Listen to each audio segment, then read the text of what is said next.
मैं कोई त्योहार नहीं करती, कोई मैं व्रत नहीं करती, तीज भी नहीं करती, सिंदूर भी नहीं लगाई हूँ। और मेरे पति प्रोफेसर रमाकांत ठाकुर जी बिल्कुल हेल्दी और स्वस्थ हैं। मैं ब्राह्मणों से, इस व्यवस्था से बहुत दूर हूँ और बहुत सालों से हूँ। मान्यवर जा रहे हैं 2001 से। और आज हमारे सारे बच्चे सफल हैं। 2 बेटियां हैं मेरी जो इंटर कॉलेज में लगी हैं 2 साल पहले। एक का गाय घाट में है, वो भी आ जाएगी, और एक मधुबनी में थी, वो भी ट्रांसफर होकर यहाँ आ जाएगी। एक बेटा MBBS कर रहा है। सारे बच्चे सफल है। नहीं है कि हम भगवान को नहीं मानते हैं तो भगवान की वजह से हमारे बच्चे नहीं, सारे बच्चे सफल। परिवार सुखी है, दोनों सर्विस में हैं, ठीक हैं, स्वस्थ हैं, आपके सामने खड़े हैं। तो मन से, ये मन का जो भ्रम है ना, जो आप उधर दे रही है ना, उसे निकाल के फेंकिए। एक शराबी पिता से भी ज्यादा खतरनाक एक पाखंडी माँ होती है। एक शराबी पिता से भी ज्यादा खतरनाक एक पाखंडी अंधविश्वासी माँ होती है। कैसे? कभी भी एक शराबी पिता ये नहीं चाहेगा कि मेरे बच्चे शराबी बने, कभी भी नहीं चाहेगा। लेकिन जो अंधविश्वासी माँ होगी, पाखंड में डूबी हुई माँ होगी, धार्मिक कर्मकांडों में उलझी हुई माँ होगी, वो हमेशा चाहेगी कि मेरे बच्चे भी ऐसा ही बने। इसलिए सबसे ज्यादा जवाबदेही और जिम्मेदारी हम महिलाओं के कंधे पर है। हम क्या देखना चाहते हैं, अपने बच्चों को क्या बनाना चाहते हैं? अपने बच्चों को मजबूत बनाना चाहते हैं, साइंटिफिक अप्रोच वाला बनाना चाहते हैं, या उन्हें हम धार्मिक कर्मकांडों में उलझा करके उन्हें मानसिक रूप से पंगु बनाना चाहते हैं? ये आपको तय करना होगा। कितना अजीब लगता है जब हमसे गाय का गोबर रख के कहा जाता है कि तुम इसे मान लो कि ये गणेश है। पूजा होता है तो होता है ना। आप समझ सकते हैं कि पढ़ा लिखा व्यक्ति भी कोई गाय का गोबर ला के रख दे और उसे कहे कि मान लो कि गणेश है, तो हमारा विवेक कहाँ है? हम कितने विवेकशील हैं? समझ सकते हैं आप कि हम कितने विवेकशील रह गए कि गोबर को रख के कहा जाता है कि मान लो कि गणेश। वहीं पर पहचान हो गई कि आप में विवेक कितना है, आप क्या सोचते हो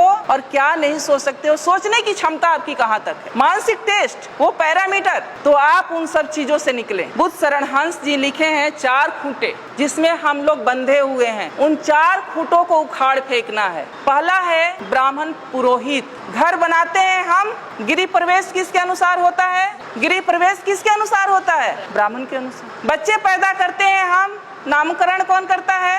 शादी विवाह ठीक करते हैं हम, बिना तिथि कुछ नहीं करते।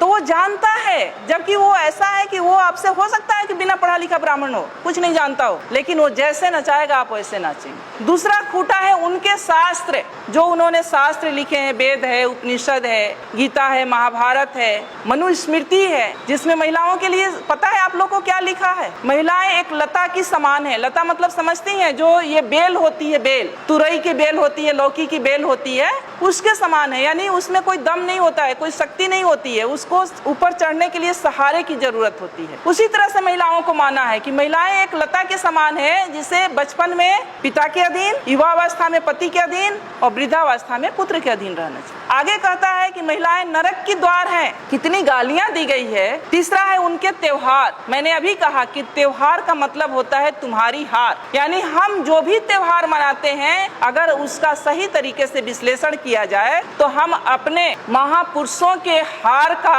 जश्न मनाते हैं। कितने नालायक लोग हैं हम लोग। उनके तीर्थ, जो ये तीर्थ स्थल हैं, अब जब खोज हो रहा है, हमारे लोगों ने भी जब खोज की शुरू किया है, तो 99% ये तीर्थ स्थल बुद्ध से जुड़ा हुआ है। ये जो तीर्थ स्थल है वो बुद्ध का है, जहाँ बौद्ध मठ हुआ करता था, और उसको इन्होंने तीर्थ स्थल में कहीं किसी धाम में, कहीं किसी धाम में कन्वर्ट करके धार्मिक स्थल के रूप में प्रचारित कर। तो जो संसाधन, जो पैसा आप लोग खर्च करती है तीर्थ पर, वो पैसा आप लोग खर्च करें अपने बच्चों के पढ़ाई पर। इन्हें उखाड़ फेंको। ये 4 चीजें हैं, और ये 4 चीज से जिस दिन आप उखाड़ देंगी, जिस दिन आप इससे दूर हो जाएंगी, उस दिन से शायद मुझे लगता है कि आपकी तरक्की शुरू हो जाएगी। एक मेरी जैसी ही पढ़ी लिखी लड़की थी, शादी उसकी एक ऐसे परिवार में हो गई जहाँ लोग बहुत धार्मिक विचारधारा के थे। जब वो लड़की शादी करा के अपने घर में जाती है, ससुराल जाती है, तो उसकी सासू माँ कहती है कि गाँव में एक मंदिर था, दूसरे तीसरे दिन कि बहू चलो मंदिर में हम पूजा करके आते हैं। अब वो लड़की सोचती है कि हम तो मंदिर को मानते, हम तो भगवान को मानते नहीं है। अब लेकिन सासू माँ से उसके सामने दिक्कत ये है कि 2 दिन की गई हुई बहू सासू माँ को कैसे मना कर दे कि हम मंदिर में नहीं जाएंगे या भगवान को नहीं मानते हैं, ये तो गलत हो जाएगा। वो जाती है सासू माँ के साथ, हाथ में बाल्टी ले लेती है, कुआं होता है आप लोग जानती है मंदिर के पास, जहाँ से पानी लेके या नल होता है पानी लेके मंदिर में धुलाई किया जाता है या जल चढ़ाया जाता है। वो जब वहाँ पहुँचती है बाल्टी लेके तो देखती है कि गाय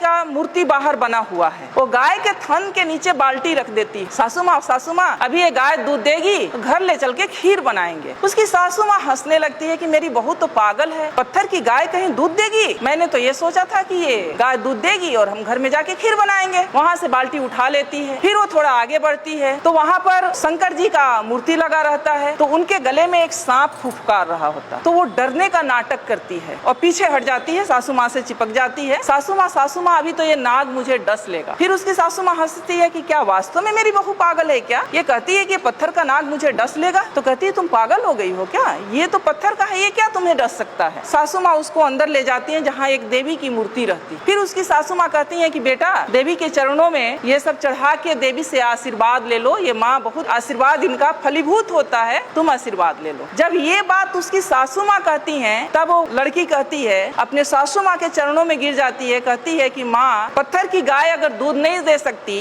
और एक बाघ भी बाहर बना हुआ था उसे भी देख के डरी थी, पत्थर का बाघ मुझे खा नहीं सकता, पत्थर का नाग मुझे डस नहीं सकता, तो ये पत्थर की देवी मुझे आशीर्वाद भी नहीं दे सकती। मेरी देवी आप हो और मैं तो आपकी सेवा करूंगी और मुझे तो आपका आशीर्वाद चाहिए। कि जो समाज ये कहता है कि हम सब हिंदू हैं और हिंदू आज खतरे में हैं, इसलिए हम सबको इकट्ठे होकर रहना चाहिए, जुड़ कर रहना चाहिए, वही समाज क्योंकि वो शीर्ष पर बैठा हुआ है, सारी व्यवस्थाओं की बागडोर उसके हाथ में है, फूले जैसे पिक्चर को जनसाधारण के बीच में दिखाने से गुरेज कर रहा है। मेरा एक सवाल है, क्या महात्मा ज्योतिबा फूले और सावित्रीबाई फूले जिनके जीवनी पर ये पिक्चर बना है, क्या वो हिंदू नहीं थे? क्या वो हिंदू व्यवस्था को नहीं मानते थे? और अगर वो हिंदू व्यवस्था को मानते थे, हिंदू थे, तो फिर इस पिक्चर को जनसाधारण के बीच दिखाने से गुरेज क्यों? ये एक बहुत बड़ा सवाल है जो सिर्फ मेरे नहीं, जो लोग आज एक झंडे के नीचे एकत्र होने के लिए हिंदुत्व के नाम पर मरे जा रहे हैं, उनको सोचने वाली बात। सावित्रीबाई फूले और ज्योतिबा फूले एक ऐसा नाम है जिन्होंने आपको आज इस स्थिति में बैठने का हक दिया। अगर मैं आज एक प्रोफेसर हूँ तो इसका श्रेय ज्योतिबा फूले और माता सावित्रीबाई फूले को जाता है, क्योंकि अगर वो ये प्रयास नहीं किए होते तो हम महिलाएं ना कोई डॉक्टर बनता, ना इंजीनियर बनता, ना प्रोफेसर बनता। सिर्फ महिलाएं ही नहीं, कोई भी SC ST OBC का व्यक्ति और सभी वर्ग की महिलाएं, मैं कहती हूँ कि महिलाओं का मतलब सिर्फ SC ST OBC की नहीं बल्कि सामान्य वर्ग की भी महिलाएं, सभी वर्ग की महिलाएं आज जो कुछ भी हैं हम लोग, वो हम माता सावित्रीबाई फूले और ज्योतिबा फूले की देन है। रही उनके संघर्ष की बात तो मैं बता दूं कि माता सावित्रीबाई फूले जब मात्र 7 वर्ष की थी तब उनके हाथ एक इंग्लिश की किताब लगी, अंग्रेजी की बुक लगी और उसके पन्ने पलट रही थी। इतने में उन पर नजर उनके पिता की पड़ती है और वो उनके हाथ से किताब छीनकर खिड़की के बाहर फेंक देते हैं, क्योंकि उस समय महिलाओं के लिए पढ़ना लिखना पाप समझा जाता था। SC ST OBC के पुरुषों के लिए और सारी महिलाओं के लिए पढ़ने लिखने का कोई अधिकार नहीं था। और उनकी 9 वर्ष की अल्पायु में आप समझ सकते हैं कि 9 वर्ष की कितनी कम उम्र होती है, क्योंकि उस समय बाल विवाह प्रचलित था। 9 वर्ष की उम्र में उनकी शादी हो जाती है। संजोग कहिए, उनका सौभाग्य कहिए कि उनकी शादी ज्योतिबा फूले से होती, और जब शादी होती है तो ये इच्छा को वो ज्योतिबा फूले के सामने रखती। और जब ज्योतिबा फूले खेतों में काम कर रहे होते हैं तो जब खाना लेके माता सावित्रीबाई फूले जाती हैं खेतों में तो अपने साथ वो किताब भी रख कर ले जाती। किताब रख कर ले जाती हैं तो ज्योतिबा फूले वहाँ उनको कुछ टास्क दिए होते हैं, वो कहते हैं उन्हें पढ़ाने लगते हैं। जब घर से बाहर वो खेतों में उनको पढ़ाते हैं, कुछ दिन के बाद इसकी चर्चा उनके पिता तक पहुंचती है कि ज्योतिबा फूले अपनी बहू को यानी अपनी पत्नी को पढ़ना लिखना सिखा रहा। क्योंकि उस समय महिलाओं के लिए पढ़ना लिखना किसी पाप से कम नहीं था, पढ़ने लिखने का कोई अधिकार नहीं था महिलाओं को। तो उनके पिताजी इस पे नाराजगी व्यक्त करते हैं कि अच्छी बात नहीं है आप सावित्री को पढ़ाओ लिखाओ नहीं बेटा, घर का काम काज करने दो बहू को। ये अच्छी बात नहीं है, क्योंकि जब तुम ऐसा करोगे तो अपने जाति बिरादरी के लोग या समाज के लोग इसका विरोध करेंगे। लेकिन ज्योतिबा फूले नहीं मानते। वो शुरू से इस व्यवस्था को चूंकि बहुत करीब से वो देखे थे। वो भी घटना आप लोग को पता होगा कि जब वो अपने एक दोस्त के, सवर्ण दोस्त के शादी में जाते हैं पगड़ी बांध करके, और वहाँ पर जब वो व्यक्ति, एक उस वर्ग का व्यक्ति, उस जाति का व्यक्ति ये कहता है कि ये ओबीसी का व्यक्ति हमारी जाति की शादी में क्या कर रहा है, उन्हें अपमानित किया जाता है, तब उनको समझ में आता है कि शिक्षा कितनी जरूरी है और शिक्षा के बाद भी बहुत कुछ नहीं बदलने वाला। फिर वो प्रण करते हैं कि नहीं, चाहे जो हो जाए लेकिन मैं सावित्री को पढ़ाऊंगा जरूर। बातें यही नहीं रुकती है। एक दिन उनके पिता उनके सामने एक शर्त रखते हैं कि या तो बहू को यानी सावित्री को पढ़ाना लिखाना छोड़ दो या तो मेरा घर छोड़ दो। उस समय सावित्री बाई भी हक्के बक्के रह जाती हैं कि पिता समान ससुर दो तरह की शर्त रख दिए, या तो मैं पढ़ना लिखना छोड़ दूं या पति के साथ मैं घर को छोड़ दूं। ज्योतिबा फूले कहते हैं कि डरने की बात नहीं है, हम पढ़ना लिखना नहीं छोड़ेंगे, तुम्हें पढ़ना लिखना है और हम पिता का घर छोड़ेंगे। उस समय बिना झिझक, बिना कुछ लिए वो अपने माता पिता का घर ज्योतिबा माता सावित्री बाई फूले के साथ छोड़कर घर से निकल जाते। आज जो हिंदू मुस्लिम हो रहा है उस पर मैं थोड़ा बात करना चाहूंगी। उस्मान शेख एक नाम है जो ज्योतिबा फूले के बहुत अच्छे दोस्त हुआ करते थे। पूना के पेठ बाजार में रहते थे। जब वो घर से निकाल दिए जाते हैं तो उसी पूना के पेठ बाजार में जाते हैं और एक रूम लेते हैं, कमरा लेते हैं, रहने लगते हैं। उस्मान शेख से मिलते हैं। उस्मान शेख भी प्रगतिशील विचारधारा के थे। उस समय पर उस्मान शेख उनका मदद करते हैं ज्योतिबा फूले का। आप सोच सकती हैं कि उनके पिताजी ने उन्हें घर से निकाल दिया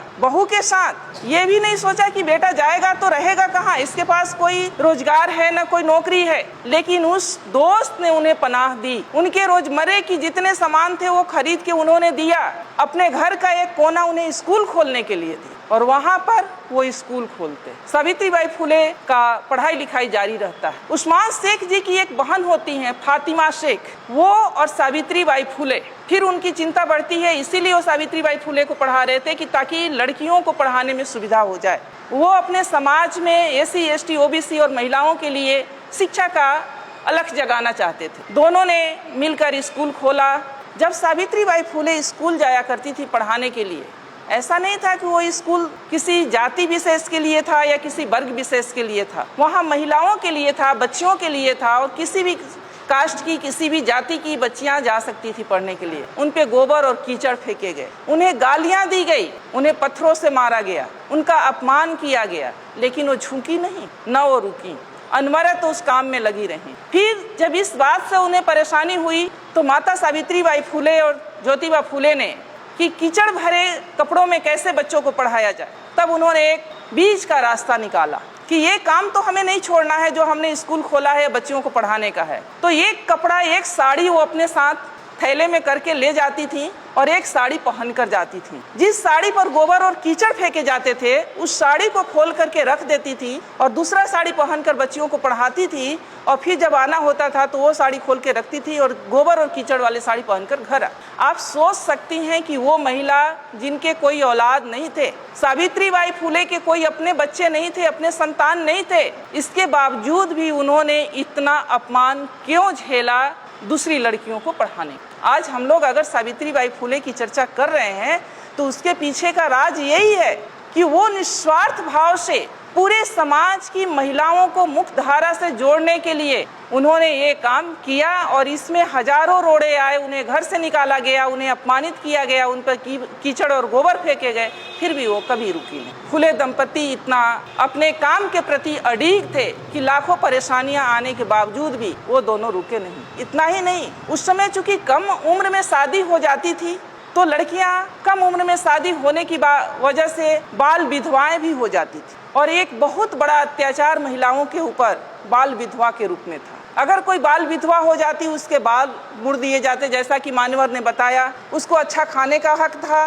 न अच्छा पहनने का अधिकार था, उसे कहीं एक रूम में कोठरी में डाल दिया जाए, यानी उसकी जिंदगी एक नरक के बराबर हो गई थी। उससे माता सावित्री बाई बहुत व्यथित थी। उन्होंने इस बात की भी चर्चा ज्योतिबा फूले से की और उन दोनों ने मिल करके एक बाल विधवा आश्रम खोले, जहाँ जो उपेक्षित बाल विधवाएं हैं या जो वैसी बाल विधवा जो माँ बनने वाली हैं, किसी कारण से और समाज उनको या परिवार उनको स्वीकार नहीं कर रहा है, वो वहाँ आकर अपनी बच्चों को जन्म दे सकती थी। इतना बड़ा काम उन लोगों ने सिर्फ और सिर्फ समाज के लिए किया। और आज हमने जैसा कि कहा कि पढ़ने लिखने का जो अधिकार मिला, अगर ज्योतिबा फुले नहीं होते, सावित्रीबाई फुले नहीं होती, तो छत्रपति साहू जी महाराज नहीं होते, छत्रपति साहू जी महाराज नहीं होते, तो फिर बाबा साहब भी नहीं होते, और बाबा साहब नहीं होते तो ये संविधान नहीं होता, ये संवैधानिक अधिकार नहीं होता, और आज हम यहाँ बोल नहीं रहे होते, आप लोग यहाँ सुन नहीं रहे।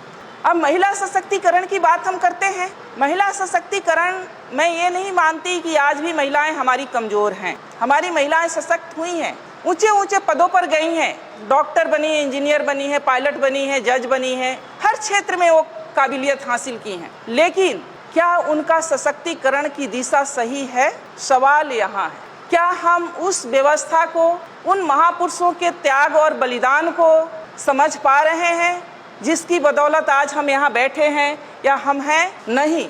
हमें निराशा और हताशा होती है कि जिस व्यवस्था ने हम महिलाओं को ह्यूमन बीइंग नहीं समझा, मानव नहीं समझा, जिसने हमें नरक का द्वार कहा, जिसने हमें पतित कहा, जिसने हमें ये कहा कि महिलाओं के घुटने में दिमाग होते हैं, जिसने हमें न जाने कितनी गालियों से अपमानित किया, आज भी हम पढ़ी लिखी महिलाएं भी उसी व्यवस्था को पुष्ट करने में लगे हुए हैं। अपना साधन संसाधन सब वहाँ खर्च करने में लगे हैं। और जिन महापुरुषों ने हमें ये हक दिया मान सम्मान के साथ जीने के लिए, न तो उन्हें हम जानते हैं, न जानने की कोशिश करते हैं, न हम उन्हें पढ़ते हैं, और अगर जानते भी हैं तो उसे मानते नहीं। दिक्कत सबसे बड़ी यहाँ, आज जिस व्यवस्था के तहत हम लोग जी रहे हैं, मान्यवर ने कहा कि दो सिद्धांतों, दो विचारधाराओं की लड़ाई है जो 300 वर्षों से चली आ रही है। बहुत सारे, कबीर जी बिल्कुल पढ़े लिखे नहीं थे, लेकिन उनके इतनी सटीक विश्लेषण है। पाहन पूजे से हरि मिले तो मैं पूजू पहाड़, ताते ये चक्की भली पीस खाए संसार।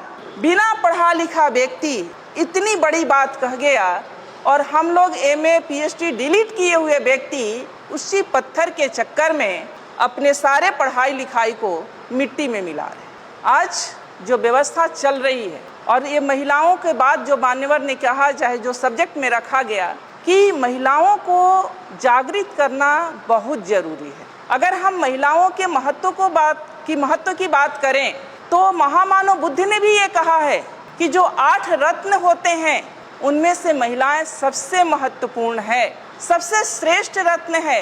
क्योंकि जो चक्रवर्ती सम्राट भी पैदा होता है तो एक माँ के गर्भ से ही पैदा होता है, और उसका पालन पोषण भी माँ ही करती। इसलिए महिलाएं, जिस समाज की, जिस परिवार की महिलाएं जितनी सशक्त होंगी, जितनी बुद्धिमान होंगी, वो समाज और परिवार उतना ही सशक्त और बुद्धिमान होगा, प्रगतिशील होगा। आज क्या हो रहा है? मान्यवर ने बहुत सही बात कहा कि श्रीमान श्री तो चलाते हैं ऐसे कार्यक्रमों में, और हमारी मतियां रह जाती हैं घरों में।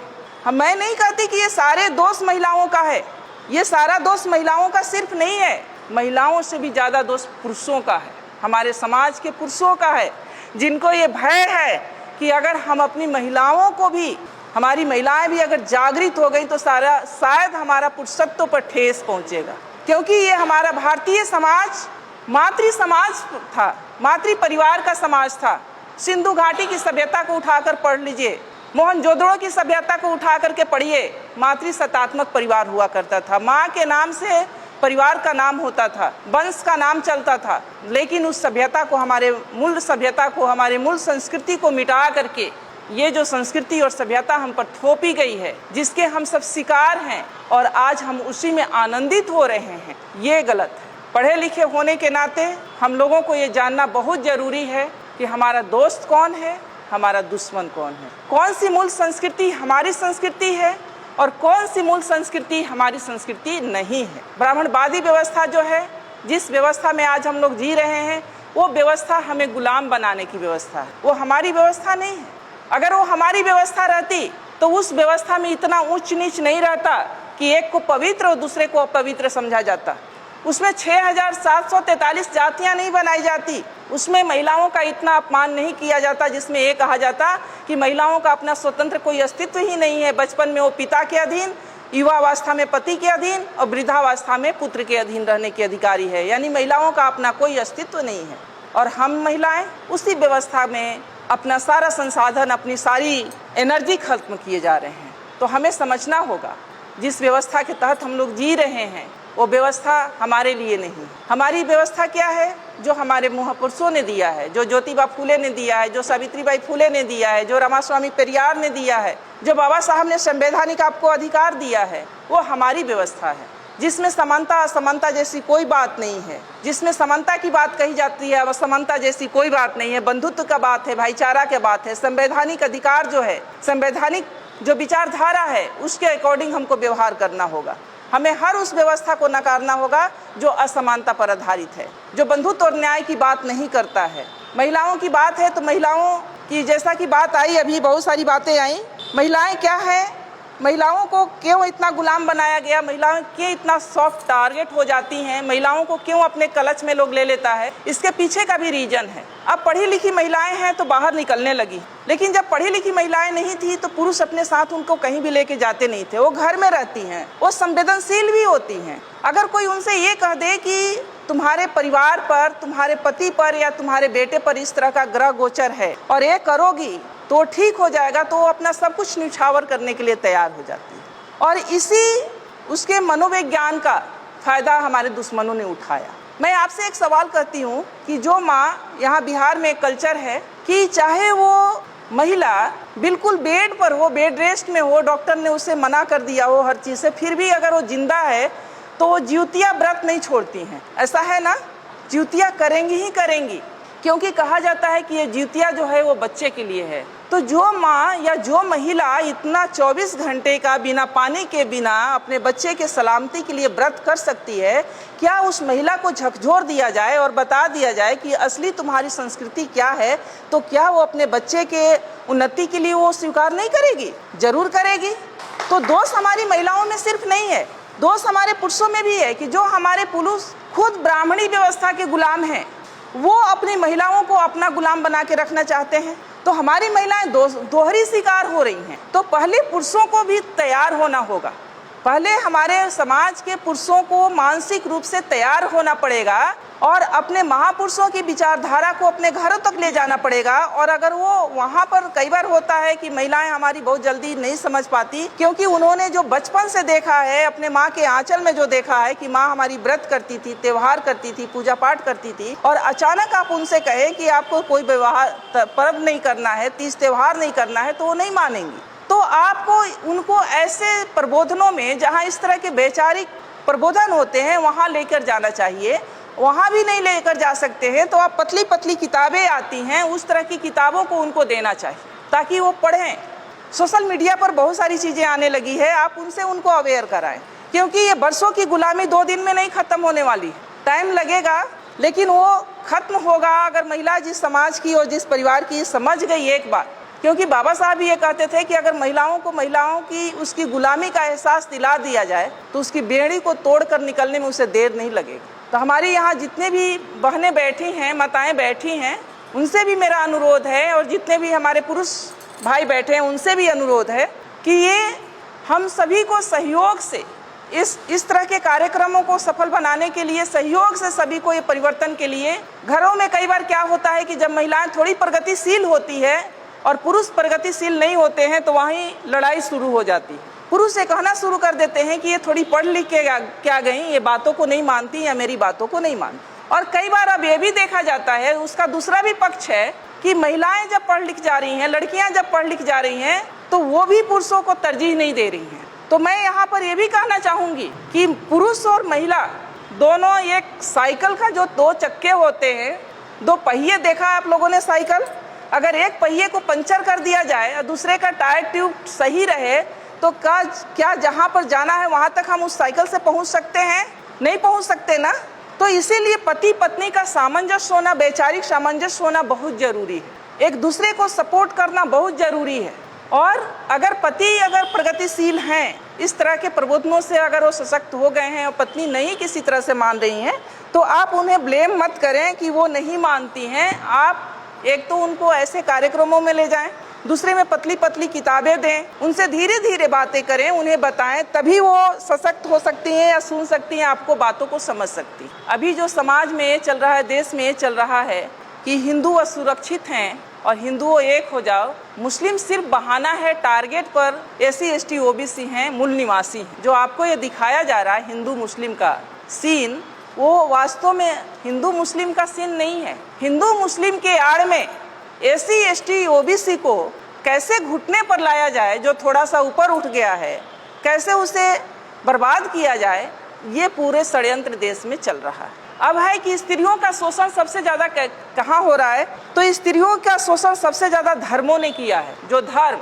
जिसको हम लोग धर्म कहते हैं, वास्तव में वो धर्म नहीं धंधा है। जो धर्म कहते हैं कि हम धार्मिक काम कर रहे हैं, वो धर्म नहीं धंधा है। और पढ़े लिखे भी यहाँ अंधा है, क्योंकि धर्म का अर्थ होता है धारण करना। मैं समाजशास्त्र की छात्रा रही हूँ, उसमें पढ़ाया जाता है कि धर्म का अर्थ होता है धारण करना। धर्म का अर्थ कहीं भी पूजा पाठ से नहीं है। धर्म का मतलब होता है हमारे नैतिक चरित्र से, कि हम कितने नैतिक हैं, हम अपने कर्मों के प्रति। कर्म का मतलब हमारी जो ड्यूटी है, जो हमारी रिस्पॉन्सिबिलिटी है। अगर हम एक माँ हैं तो हमारा ये धर्म है कि अपने बच्चों का पालन पोषण परवरिश अच्छे तरीके से करें। हमारा ये धर्म नहीं है कि हम मंदिर में जाके घंटी बजाएं और बच्चा हमारा भूख से बिलख रहा हो। धर्म का मतलब होता है हमारे नैतिके से। तो जो महिलाओं का जो शोषण सबसे ज़्यादा हुआ है वो धर्मों ने किया है। फिर भी महिलाएं सबसे ज़्यादा धार्मिक कर्मकांडों में उलझी रही हैं। उन्हें यह पता नहीं है कि जिन धार्मिक कर्मकांडों को मान रही हैं वो उन्हें गुलाम बनाने के लिए है। जिन धार्मिक कर्मकांड को हम लोग कर रहे हैं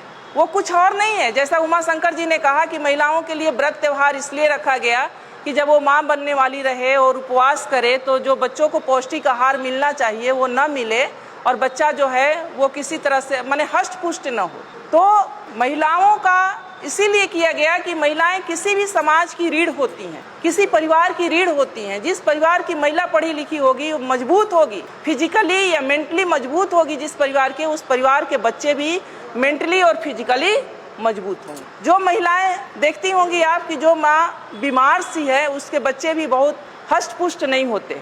तो ये साइंटिफिक भी है। और हमारी महिलाएं ऐसी नहीं थी, जो आज की महिलाएं हमारी ऐसी नहीं थी। हमारी महिलाएं जो थी उनके नाम से परिवार का नाम चलता था और उन्हें बड़े साजिश के तहत उन्हें गुलाम बनाया गया। पहले तो उन्हें ये सब जेवर पहना करके गुलाम बनाया गया और जब इससे भी लगा कि वो नहीं गुलाम रहेंगी तो फिर उन्हें मानसिक कर्मकांडों में उलझा करके गुलाम बनाया गया। तो मैं तो इतना रिक्वेस्ट करूंगी कि ये जो कर्मकांड हैं, ये जो धर्म हैं, व्रत हैं, त्योहार हैं, ये आपके गुलामी के प्रतीक हैं।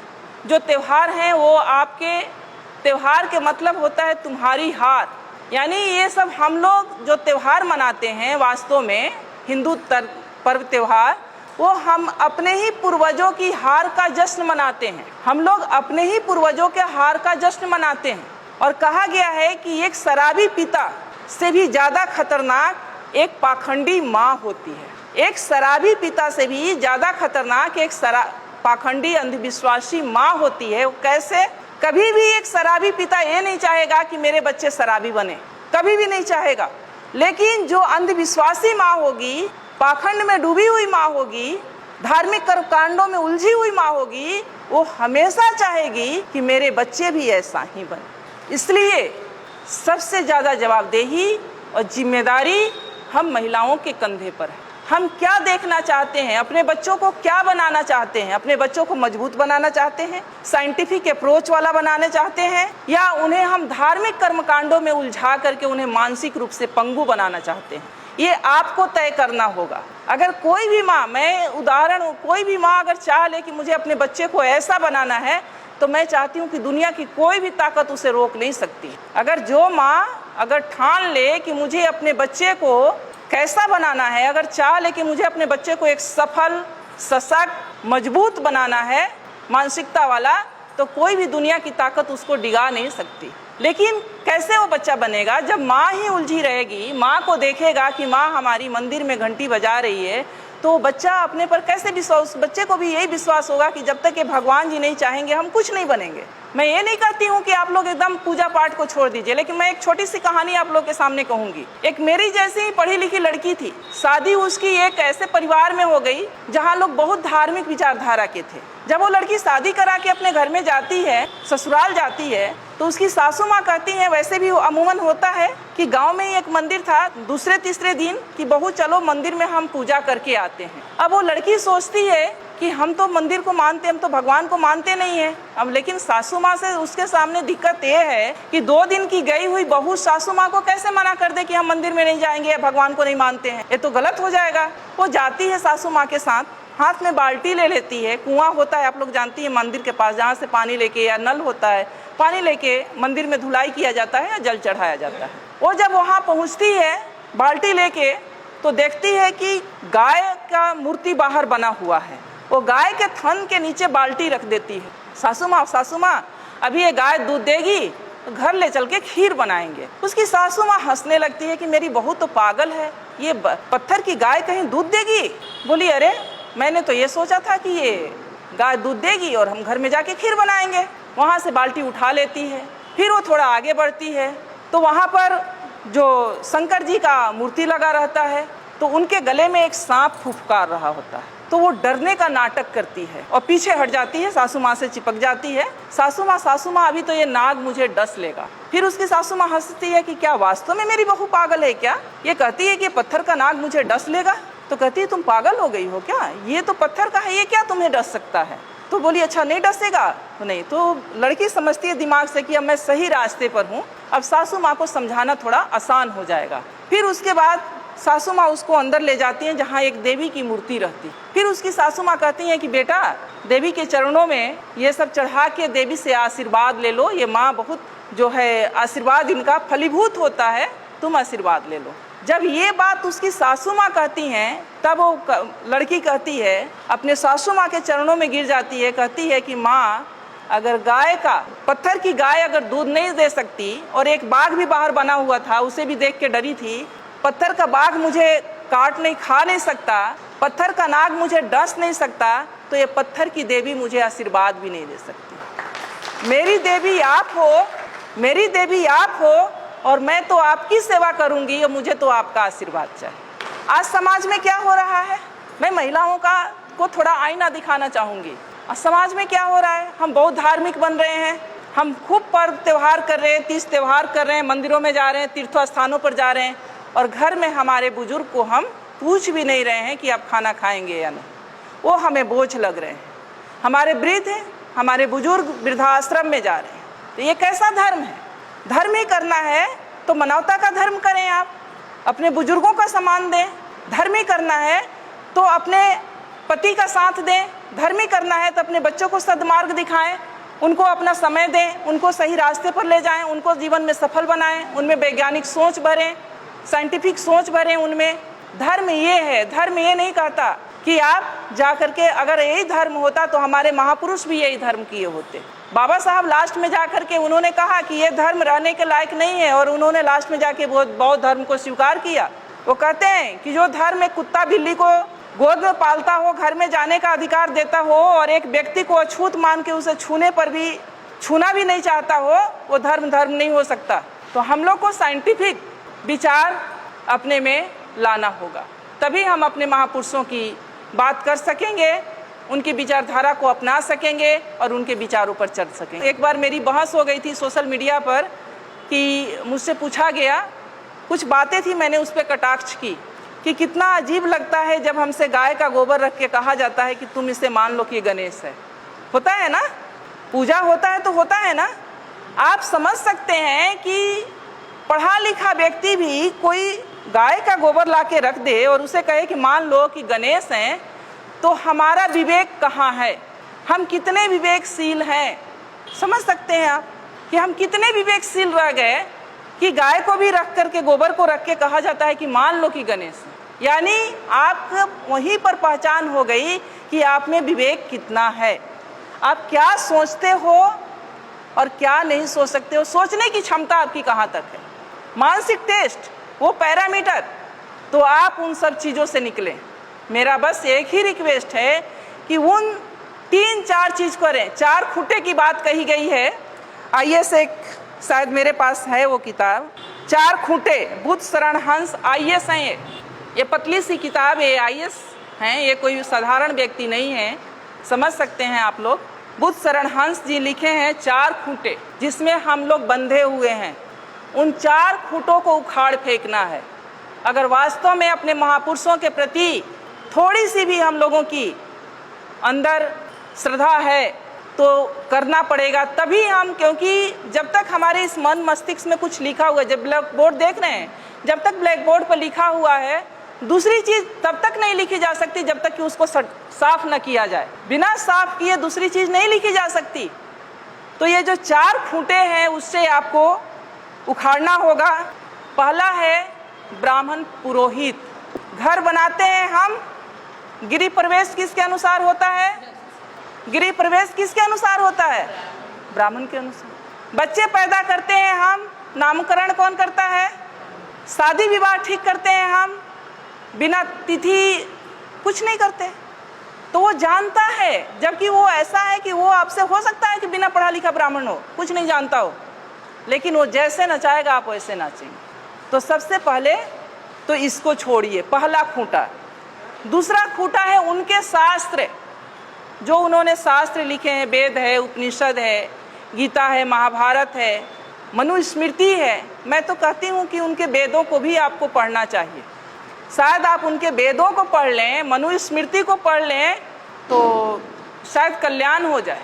जिसमें महिलाओं के लिए पता है आप लोग को क्या लिखा है? महिलाएं एक लता की समान है। लता मतलब समझती हैं, जो ये बेल होती है, बेल, तुरई की बेल होती है, लौकी की बेल होती है, उसके समान है। यानी उसमें कोई दम नहीं होता है, कोई शक्ति नहीं होती है, उसको ऊपर चढ़ने के लिए सहारे की जरूरत होती है। उसी तरह से महिलाओं को माना है कि महिलाएं एक लता के समान है, जिसे बचपन में पिता के अधीन, युवावस्था में पति के अधीन और वृद्धावस्था में पुत्र के अधीन रहना चाहिए। आगे कहता है कि महिलाएं नरक की द्वार हैं।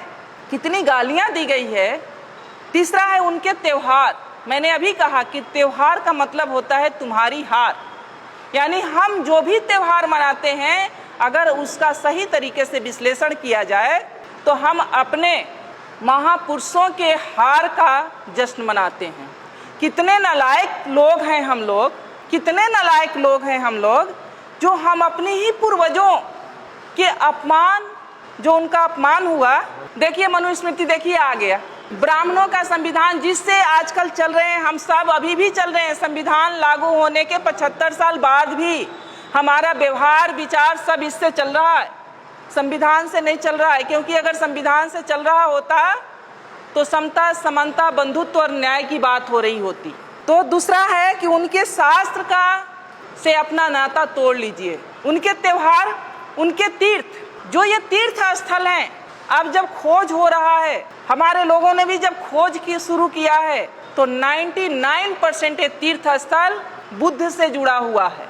ये जो तीर्थ स्थल है वो बुद्ध का है, जहाँ बौद्ध मठ हुआ करता था, और उसको इन्होंने तीर्थ स्थल में कहीं किसी धाम में, कहीं किसी धाम में कन्वर्ट करके धार्मिक स्थल के रूप में प्रचारित कर दिया। तो जो संसाधन, जो पैसा आप लोग खर्च करती हैं तीर्थ पर, वो पैसा आप लोग खर्च करें अपने बच्चों के पढ़ाई पर। मेरा कहना है कि बच्चों के पढ़ाई पर इन्हें उखाड़ फेंको। ये 4 चीजें हैं, और ये 4 चीज से जिस दिन आप उखाड़ देंगी, जिस दिन आप इससे दूर हो जाएंगी, उस दिन से शायद मुझे लगता है कि आपकी तरक्की शुरू हो जाएगी। और इसके लिए बहुत जरूरी है कि हम मानसिक रूप से बहुत मजबूत बने, तर्कशील बने। ये करना इतना आसान नहीं है। मैं आज आपके सामने खड़ी हूँ तो मुझ में कुछ परिवर्तन आप लोग को दिख रहा होगा, शायद नहीं भी दिख रहा होगा। तो कुछ चीजें मैं नहीं मानती, मैं कोई त्योहार नहीं करती, कोई मैं व्रत नहीं करती, इवन यहाँ तक कि जिउतिया भी नहीं करती, तीज भी नहीं करती, सिंदूर भी नहीं लगाई हूँ। और मेरे पति प्रोफेसर रमाकांत ठाकुर जी बिल्कुल हेल्दी और स्वस्थ हैं। मैं ब्राह्मणों से, इस व्यवस्था से बहुत दूर हूँ और बहुत सालों से हूँ। मान्यवर जा रहे हैं 2001 से, और आज हमारे सारे बच्चे सफल हैं, सारे बच्चे सफल हैं। इसी मुजफ्फरपुर में 2 बेटियां हैं मेरी जो इंटर कॉलेज में लगी हैं 2 साल पहले। एक का गायघाट में है, वो भी आ जाएगी, और एक मधुबनी में थी, वो भी ट्रांसफर होके यहाँ आ जाएगी। एक बेटा MBBS कर रहा है। सारे बच्चे सफल है। नहीं है कि हम भगवान को नहीं मानते हैं तो भगवान की वजह से हमारे बच्चे नहीं, सारे बच्चे सफल हैं। परिवार सुखी है, दोनों सर्विस में हैं, ठीक हैं, स्वस्थ हैं, आपके सामने खड़े हैं। तो मन से, ये मन का जो भ्रम है ना, जो आप उधर दे रही है ना, उसे निकाल के फेंकिए और आप समझिए कि ये घर मेरा मंदिर है, परिवार ही मेरे देवता हैं।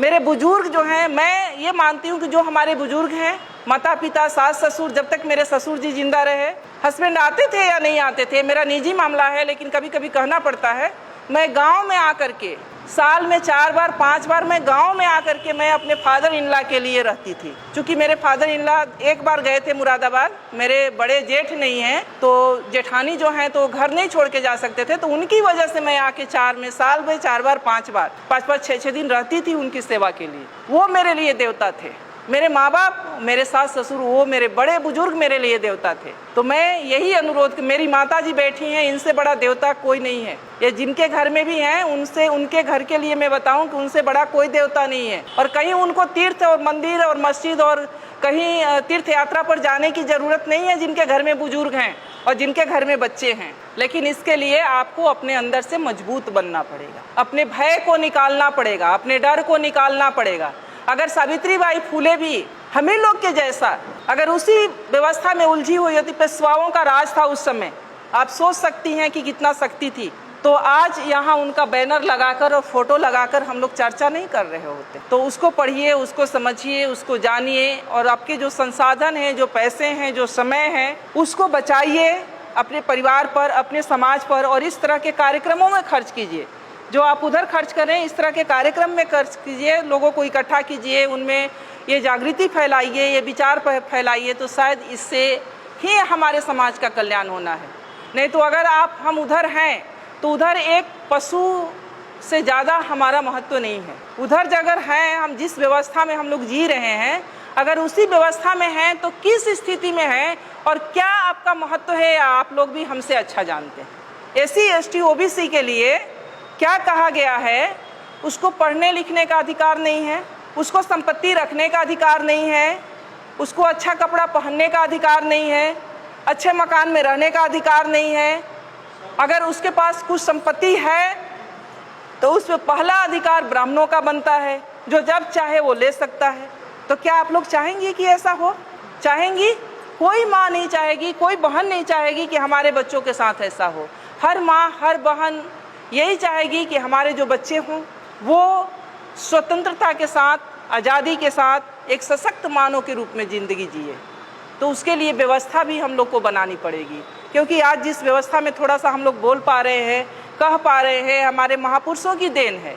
और उनकी जो रोपे हुए पौधे का जो फल हम लोग खा रहे हैं, तो हम लोग की भी ये ड्यूटी बनती है कि अपने आने वाली पीढ़ी के लिए हम लोग भी एक रास्ता बना के जाएं, ताकि आने वाली पीढ़ी हमारे स्वाभिमान के साथ जी सके, एक मान सम्मान के साथ जी सके।